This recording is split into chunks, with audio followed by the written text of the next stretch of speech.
في دكتور مصري عنده نفس شهادتك بيشتغل في أوروبا، عنده اختيار يروح أمريكا، عنده باب مفتوح في الخليج، وده مش حظ علشان هو فهم الخريطة صح من الأول. الفيديو ده يفرق معاك جامد لو انت شفته للآخر. الخريطة دي فيها 8 وجهات، كل وجهة بحياة مختلفة، طريقة مختلفة، صعوبة مختلفة، وده مش رأيي، دي حقيقة واختيارك انت. ألمانيا الأبروباتيون، في امتحان لغة طبية، امتحان معرفة طبية، واللغة على الأقل لازم يكون معاك ألماني B2 ويستحسن C1. مناسب لمين؟ للي عنده صبر إن هو يستحمل طريق طويل ويدور على حياة مستقرة، مش مجرد راتب عالي، وده اللي أنا بفكر فيه أصلا وماشي في الطريق حاليا. بريطانيا امتحان بلاب 1 بلاب 2 وجي ام سي ريجستريشن، انت تسجل ان انت طبيب. الاصعب ان بلاب 2 لازم تعمله في بريطانيا، وده بيعوز فلوس ومصاريف، ودلوقتي بقى المنافسه عاليه ومش مضمون قوي زي زمان. هو مناسب مع مين؟ مناسب لو انت بتدور على حاجه في اوروبا لغه انجليزيه. ايرلندا اي ام سي ريجستريشن، انت تاخد الشهاده ان انت طبيب في ايرلندا. مش امتحانات كتير يعني، هو امتحان واحد، امتحان اسمه بريس. ده بتشوف لو انت معرفتش تعادل شهادتك بتمتحن الامتحان ده. وفي ناس بتاخد ايرلندا كبلان بي، ان هو بيكون مذاكر حاجه قبلها ما نفعتش بس بيكون معترفه في ايرلندا، زي اليوز بلي، زي بلاب، زي الاي ام سي في استراليا، زي الاي ام سي سي كيو اي في كندا. هو مناسب لمين؟ مناسب لو انت عايز تشتغل في اوروبا بالانجليزي وبعيد عن ضغط ال NHS. وطبعا الخليج اول حاجه الطبيب المصري بيفكر فيها. الامارات، السعوديه، قطر، كلهم نفس الفكرة. انت بتعادل شهادتك، بيكون حاجة بسيطة يعني اللي انت شهادتك معتمدة هناك، لكن في مشكلة.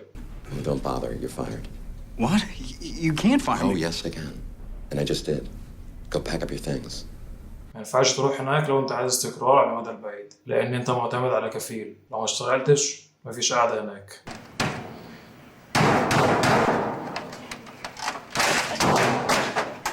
استراليا تعتبر تاني اعلى راتب في العالم. AMC ستيب 1 ده امتحان MCQ بتعمله، بعد ما بتنجح فيه بتاخد تصريح سنة ان انت تشتغل كGP، بس المشكلة ان ملهوش اي مراكز معتمدة في مصر. ال AMC ستيب 2 ده امتحان كلينيكال اوسكي بتعمله في استراليا، مناسب لو انت مستعد تدفع شوية فلوس في الاول لكن ترتاح بعدين.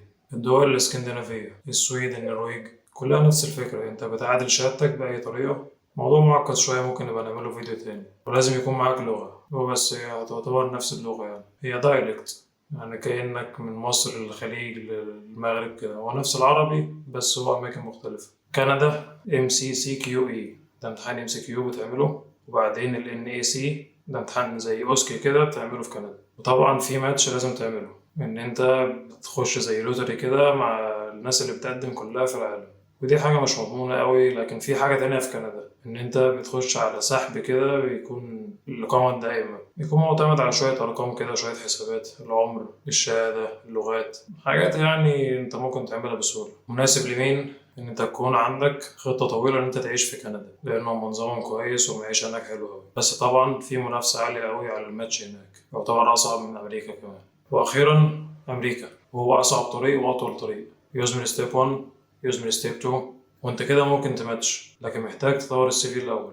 هتعوز تعمل اوسكي، انت تكون عندك خبره كلينيكال في امريكا، هتعوز تعمل ريسيرش مناسب لو انت السكور بتاعك عالي، انا مستعد تضحي بوقت طويل علشان تعيش حياه افضل. وده بالظبط اللي اليوزمل اللي موجود هنا، علشان هو احسن نظام طبي في العالم.